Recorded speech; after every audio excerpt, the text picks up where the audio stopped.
Milagre econômico brasileiro. Foi um momento de forte crescimento da economia nacional durante a ditadura militar.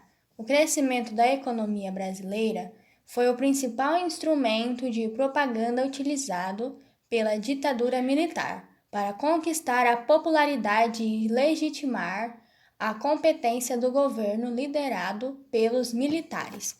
Entre os anos de 1968 e 1973, ocorreu o conhecido milagre econômico brasileiro. O milagre econômico foi uma expressão criada para fazer referência a um momento acelerado crescimento da economia nacional. A evidência desse crescimento econômico acelerado, conhecido como milagre brasileiro, podia ser verificado principalmente pelas elevadas taxas do produto interno bruto, o PIB, pela redução das taxas de inflação, pela forte entrada de capital estrangeiro no país, pelos investimentos do governo no setor industrial, nas telecomunicações, nos setores energético, siderúrgico e petroquímico, na agricultura, na mineração e na pecuária. Tivemos ainda uma série de investimentos no sistema bancário, no sistema financeiro e na construção civil, ou seja, a economia brasileira cresceu praticamente em todos os setores. Como resultado, tivemos um saldo impressionante em nosso PIB. Em 1968, o crescimento do PIB brasileiro foi de 4%.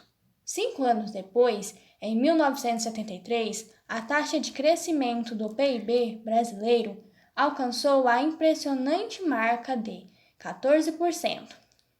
A proporção do milagre econômico foi tão significativa que esses números fizeram o Brasil alcançar a 8ª posição de maior economia no mundo.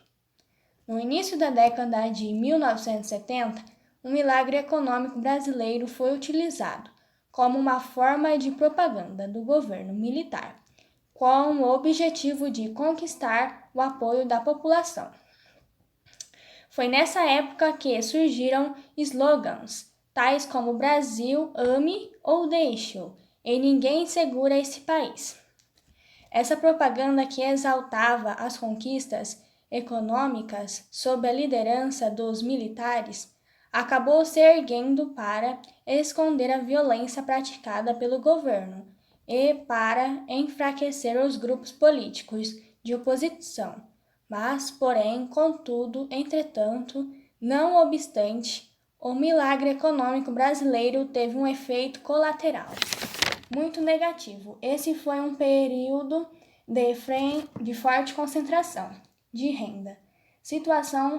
A situação favoreceu, sobretudo, a classe média brasileira, o grupo social que mais aproveitou todas as oportunidades proporcionais pelo momento favorável pela economia.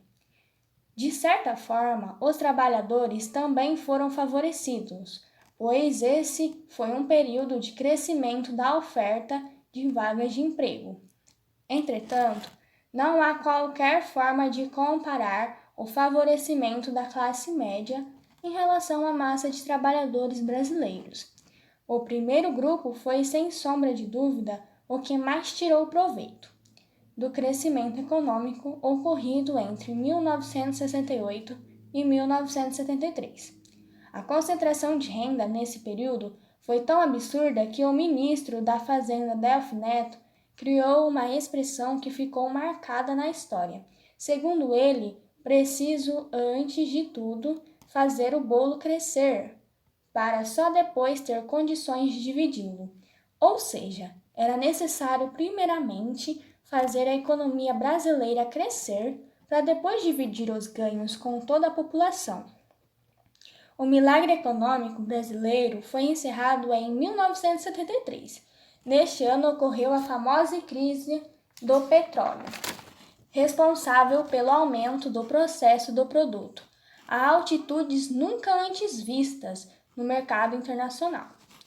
Como consequência, teve início a uma recessão econômica que atingiu todas as economias do mundo.